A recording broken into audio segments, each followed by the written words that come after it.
Tianxin terkejut, maklum akan datangnya serangan yang kuat.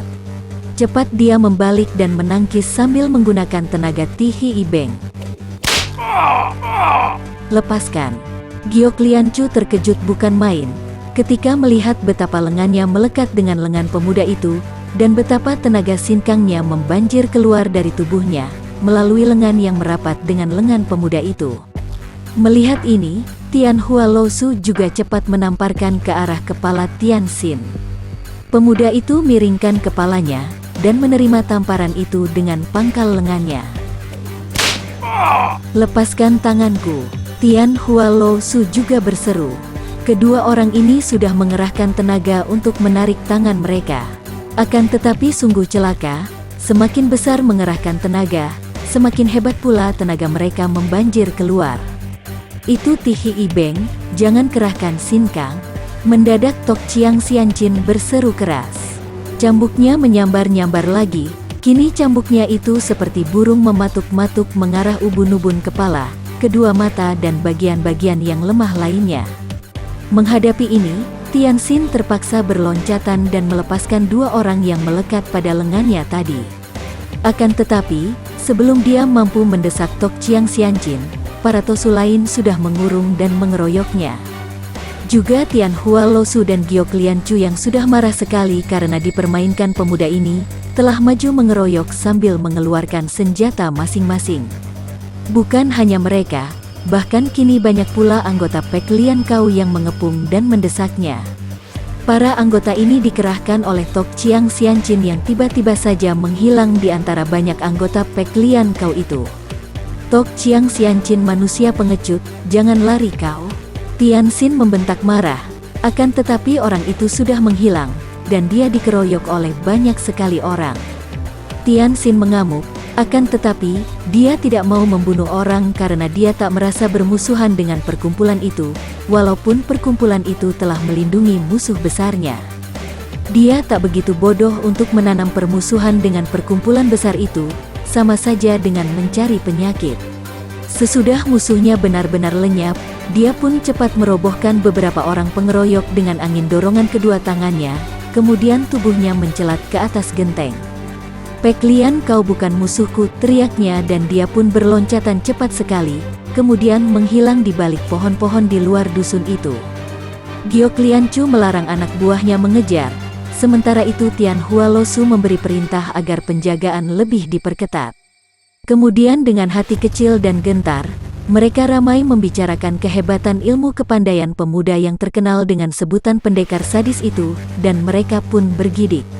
Untung pemuda itu tidak menganggap Pek Lian Kau sebagai musuh, sebab jika demikian halnya, tentu tadi sudah jatuh banyak korban.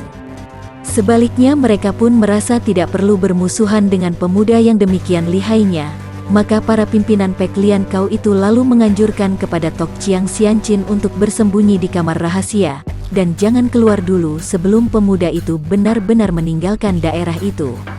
Juga dengan terus terang Giok Liancu terpaksa mengatakan kepada Tok Chiang Xianjin agar supaya segera mencari tempat perlindungan lain saja, karena Pek Lian Kau tak mau terbawa-bawa ke dalam permusuhan dengan pendekar sadis. Sungguh mati, Tai Hiap, apakah aku sudah menjadi gila sehingga berani mengkhianatimu? Aku sampai harus menahan diri dari kemuakan pada saat aku terpaksa melayani mereka, dan sudah kukatakan bahwa aku rela mati untuk membantumu, Tai Hiap. Apakah engkau masih juga tidak mau percaya bahwa aku telah menyerahkan seluruh jiwa ragaku kepadamu? Tak perlu semua janji dan sumpah itu, jika memang benar perasaanmu itu, engkau sekarang harus dapat memancing keluar Tok Chiang Xianjin dari tempat sembunyinya. Baik, saya akan melakukan segala perintahmu, kata Kim Lan dengan sikap menantang, untuk membuktikan bahwa dia memang tidak mengkhianati pemuda itu. Asalkan engkau tak akan melupakan semua pembelaanku, Tai Hiap, katanya dengan sikap manja. Tianxin tersenyum dan karena dia memang membutuhkan bantuan wanita ini, maka dia pun segera mengulurkan kedua tangannya lantas menerima wanita itu yang menubruknya dan merangkulnya dengan isak tertahan saking gembiranya. Dengan sengaja Tianxin tidak pernah memperlihatkan diri sampai 2 minggu lamanya. Dan setelah dia menduga bahwa pihak Pek Lian Kau tentu mengira dia sudah pergi untuk mencari jejak Tok Chiang Xianqin di lain tempat, apalagi setelah Tian Xin secara sengaja melakukan kegemparan dengan membasmi beberapa orang penjahat di kota-kota yang berjauhan dari kota raja dan dari dusun Tiongqing. Barulah Tian Xin menyuruh Kim Lan agar berjalan seorang diri di lereng pegunungan Tai Hang San, pura-pura hendak berburu binatang. Tentu saja diam-diam, dia membayangi wanita ini dari jarak tidak terlampau jauh, akan tetapi dengan hati-hati sekali sehingga tidak akan ada orang yang dapat melihatnya. Selama 2 hari tidak terjadi sesuatu, tidak ada yang menegur atau menemui Kim Lan. Akan tetapi pada hari ketiga, pagi-pagi sekali, ketika Kim Lan mengejar-ngejar seekor kelinci gemuk untuk ditangkapnya, tiba-tiba saja kelinci putih gemuk itu roboh berlumuran darah. Kim Lan terkejut sekali dan menghampiri kelinci itu. Ketika diperiksanya, ternyata kepala kelinci itu telah pecah. Dia mengambil kelinci itu dan menoleh ke kanan kiri, dengan wajah membayangkan keheranan. Kepalamu pun akan kupecahkan seperti kepala kelinci itu. Tiba-tiba saja terdengar suara halus, kemudian dari atas melayanglah turun seorang berpakaian jubah kuning. Tok Chiang Xianqin. Seketika tubuh Kim Lan menggigil, bukan dibuat-buat walaupun dia tahu dilindungi oleh pendekar sadis. Semenjak pertemuan pertama, wanita ini memang sudah merasa takut sekali terhadap Tosu ini, maka munculnya Tosu itu secara tiba-tiba, benar-benar membuat dia menggigil dan merasa ngeri. Pelacur hina, tentu engkau yang telah mengkhianatiku dan menyelidiki keadaanku untuk kau laporkan kepada pendekar sadis. Hayo mengakulah sebelum kuhancurkan kepalamu seperti kepala kelinci ini, bentak Tok Chiang Xianqin dengan suara yang menyeramkan, dan wajahnya yang dingin itu benar-benar tampak menakutkan sekali bagi Kim Lan. Wanita ini merasakan kedua lututnya menggigil. Tidak. Suara Kim Lan juga menggigil, dan diam-diam wanita ini merasa sangat gelisah mengapa pendekar sadis belum juga muncul. Padahal dia seperti merasa betapa maut sedang mengelus-elus kepalanya. Tidak ada gunanya kau membohong. Engkau adalah kaki tangan pendekar sadis, atau setidaknya, ketika engkau datang menjual kulit harimau itu, engkau menyelidiki aku kemudian melaporkannya kepada pendekar sadis. Hayo katakan di mana dia sekarang berada? Tok Chiang Xianqin, aku berada di sini. Tiba-tiba saja terdengar suara ini yang seketika membuat mata kakek itu yang biasanya sipit seperti terpejam sekarang terbelalak lebar, dan mukanya yang sudah pucat itu menjadi semakin pucat seperti mayat. Bagus, kalau begitu kita akan mengadu nyawa di sini. Kini mampuslah kau, perempuan laknat. Cambuk baja di tangannya segera bergerak, dan terdengar suara meledak-ledak ketika ujung cambuk itu menyambar ke arah ubun-ubun kepala Kim Lan. Namun secepat kilat Tian Xin sudah meloncat dan menangkis cambuk, membarenginya dengan tendangan kakinya ke arah Kim Lan. Tubuh Kim Lan langsung terlempar sampai bergulingan, akan tetapi dia selamat dari cengkeraman maut di ujung cambuk baja tadi. Tok Chiang Xianqin yang sama sekali tak menyangka bahwa musuh besarnya akan berada di situ, kini mulai maklum bahwa dia telah masuk perangkap. Bahwa adanya wanita yang berkeliaran di tempat ini dan kelihatan berburu kelinci, sesungguhnya merupakan umpan untuk memancingnya keluar, sedangkan musuh besarnya itu memang selalu membayangi wanita itu. Tahulah dia bahwa tidak ada jalan lari lagi baginya. Dia lalu menyerang dengan dahsyat, cambuknya meledak-ledak hingga mengeluarkan asap dan tangan kirinya juga melakukan serangan pukulan beracun. Tokoh ini dikenal dengan kelihayannya yang mengerikan, yaitu tangan beracun, dan pukulan tangan kirinya itu tidak kalah lihainya dibandingkan dengan sambaran pecut bajanya. Namun, sekali ini dia menghadapi Tian Xin yang telah memiliki tingkat kepandaian yang jauh melampauinya. Pukulan-pukulan tangan kiri itu disambut Tian Xin dengan berani, tetapi bukan pemuda itu yang menderita oleh tangan beracun lawan, melainkan Tok Chiang Xianqin sendirilah yang tergetar hebat, dan dari pertemuan tangan itu menjalar hawa yang panas dan sangat kuat. Itulah tenaga Tian Te Xin Chiang yang amat hebat, yang sekaligus mengembalikan semua hawa beracun yang keluar dari tangannya, dan cambuk bajanya juga dapat dihadapi dengan sangat mudah oleh Tian Xin. Pemuda itu seakan-akan mempermainkannya seperti seekor kucing mempermainkan seekor tikus. Apabila pemuda itu menghendaki, tentu dengan mudah dia dapat merobohkan lawannya. Akan tetapi Tianxin tidak mau begitu saja. Dia terus mempermainkan lawan, mengelak ke sana-sini, kadang-kadang mengirim tamparan yang hanya membuat tubuh lawannya terhuyung sambil tiada hentinya dia mengejek. Pengecut yang beraninya hanya main keroyok. Kalau tidak mengeroyok, dalam beberapa jurus saja ayahku atau ibuku tentu telah dapat membunuhmu. Pengecut, hayo keluarkan semua ilmumu untuk melawanku. Plak, kembali sebuah tamparan yang cukup keras membuat kakek ini mulai menjadi ketakutan. Dia tahu benar bahwa dia tidak akan sanggup untuk menandingi putra Pangeran Cheng Han Ho ini, dan jika dia teringat akan kekejamannya sebagai pendekar sadis, keringat dingin keluar dari leher serta mukanya. Dia tidak takut mati, akan tetapi membayangkan kekejaman pemuda itu, benar-benar dia merasa ngeri sendiri. Maka, setelah cambuknya menyambar dan pemuda itu mengelak sambil tertawa, dia pun segera membalikkan tubuhnya lantas menggunakan ginkangnya untuk mencoba lari dari tempat itu menuju ke sarang Pek Lian Kau di balik puncak. Akan tetapi, tiba-tiba saja ada angin berkesiur dan bayangan berkelebat, tahu-tahu pemuda itu telah berdiri di depannya. Dia membalik dan lari lagi, namun lagi-lagi pemuda itu telah mendahuluinya dan kembali menghadang sambil tertawa.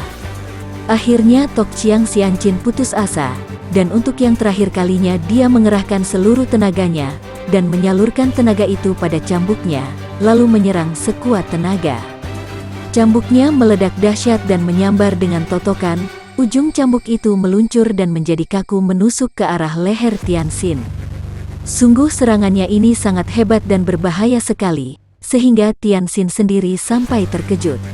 Maka pemuda ini cepat memiringkan tubuhnya dan dengan gerakan yang luar biasa cepatnya, sebelum ujung cambuk lewat atau ditarik kembali, jari-jari tangannya telah menjepit ujung cambuk itu, dan pada saat itu juga dia telah mempergunakan Ti Hi Beng.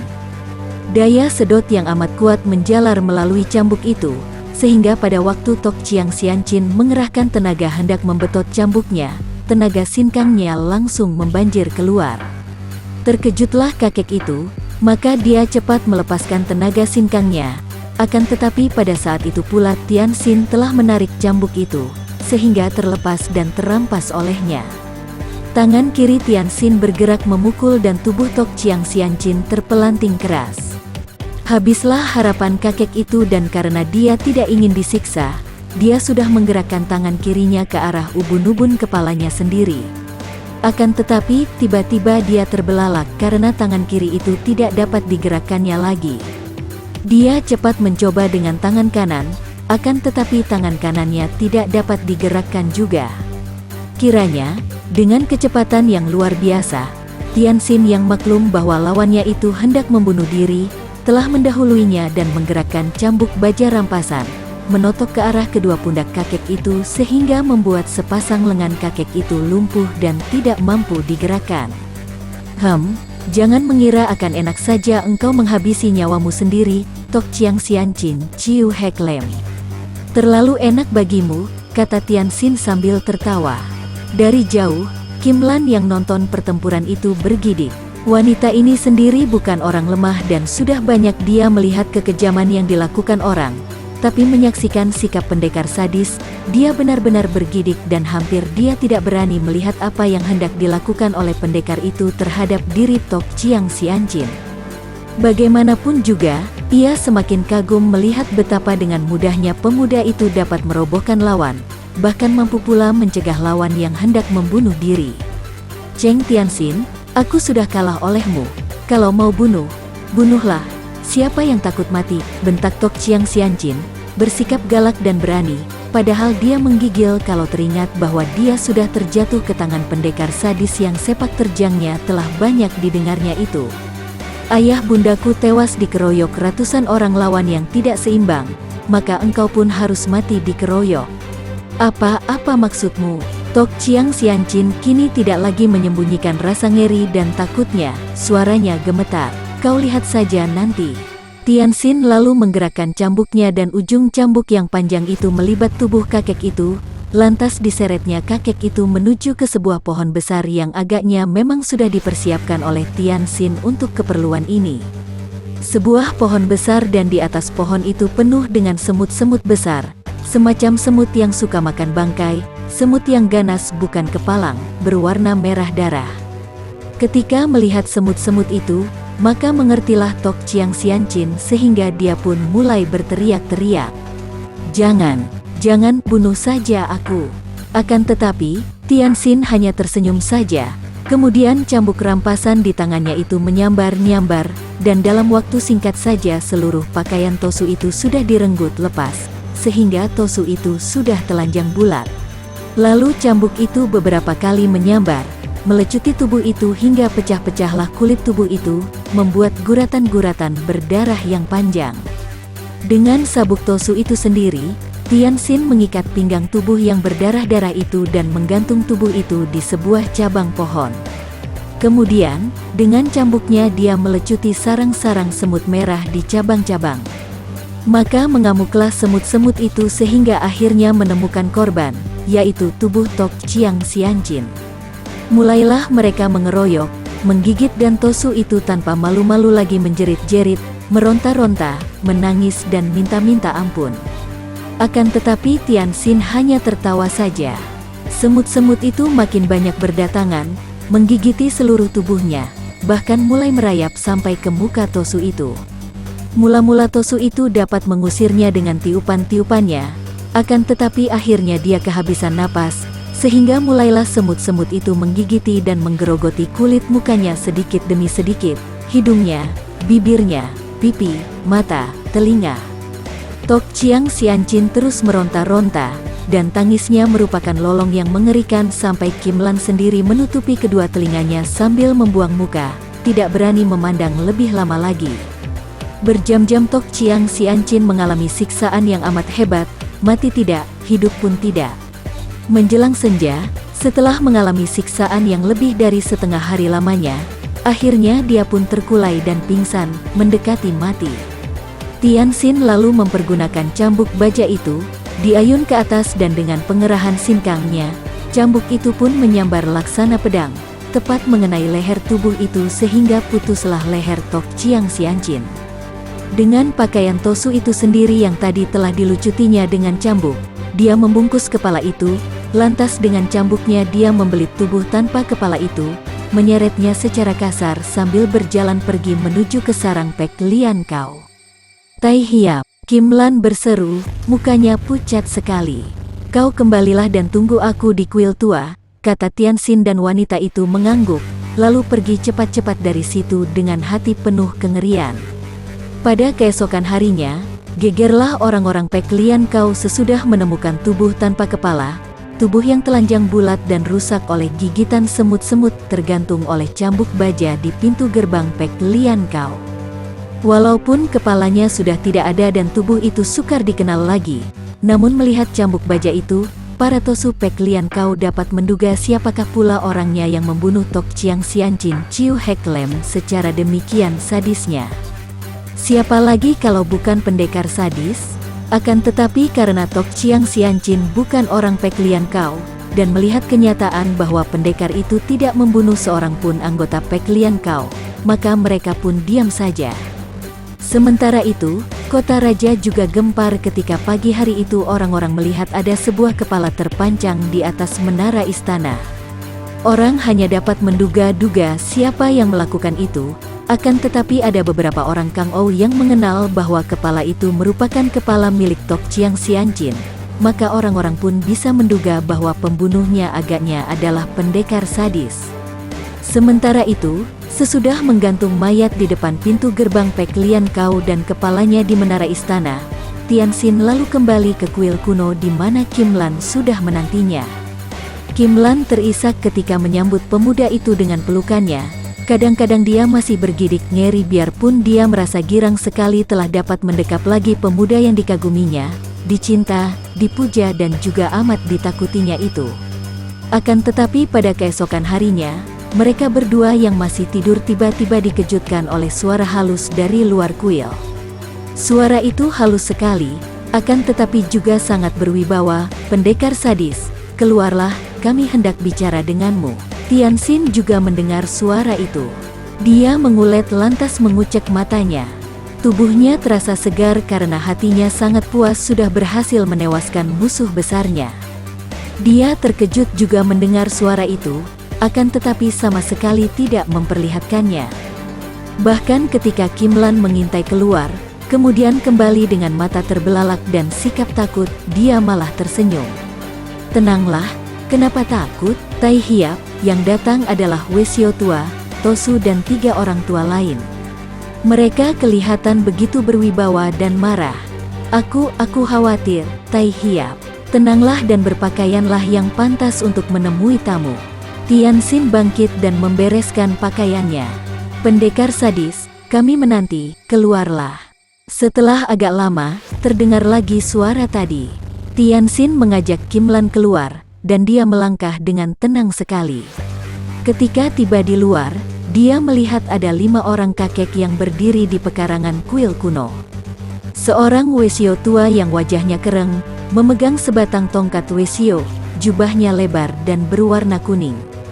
Orang kedua adalah seorang Tosu tinggi kurus, selalu tersenyum namun sepasang matanya tajam, dan Tosu ini seperti juga si Wesio, tentu sudah berusia 60 tahun lebih dan dia memegang tasbih.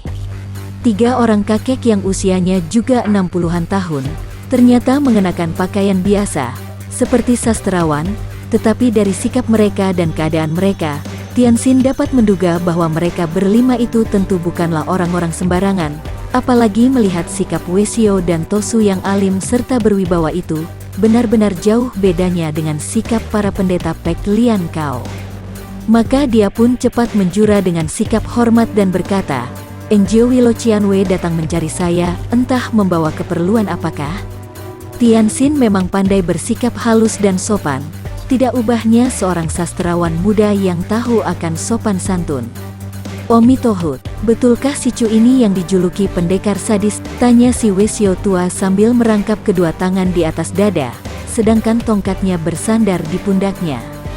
"Kiranya tidak salah dugaan Lo Suhu, biarpun saya sendiri sebenarnya sama sekali tidak menghendaki menerima julukan seperti itu," jawab Tianxin dengan sikap merendah dan masih manis budi. "Siacai, siapa dapat percaya pemuda yang gagah dan ramah ini yang dijuluki pendekar sadis," kata pula si Tosu sambil memperlebar senyumnya. "Apabila saya boleh bertanya, siapakah Enjiowi Lo Qianwei dan apakah maksud kunjungan Enjiowi ini?" "Pinceng adalah Hua Xiong Wesio dari Xiao Limpai," Wesio itu berkata dengan sangat sederhana. Akan tetapi Tianxin menjadi terkejut sekali karena nama Hua Xiong Wesio ini adalah nama seorang tokoh yang amat tinggi kedudukannya di Xiao Limpai. "Pinto adalah Kui yang Tosu dari Kunlun Pai," kata si Tosu yang ramah. Kembali Tianxin terkejut karena kalau dia tidak salah ingat, yang bernama Kui yang Tosu adalah wakil ketua partai persilatan Kunlun Pai yang amat terkenal itu.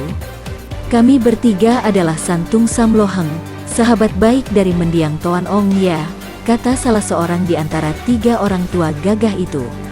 Meskipun Tianxin belum pernah mendengar nama ini akan tetapi dia dapat menduga bahwa agaknya 3 orang ini adalah pendekar-pendekar yang kenamaan di Provinsi Santung dan memang dugaannya itu tepat sekali.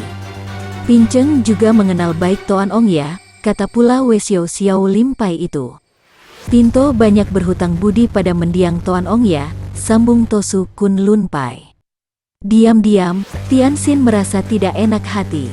Kiranya mereka ini adalah sahabat-sahabat Toan Ong ya, maka mudah diduga bahwa kunjungan mereka tentu hendak menegurnya, bahkan mungkin saja untuk membalaskan kematian pangeran itu.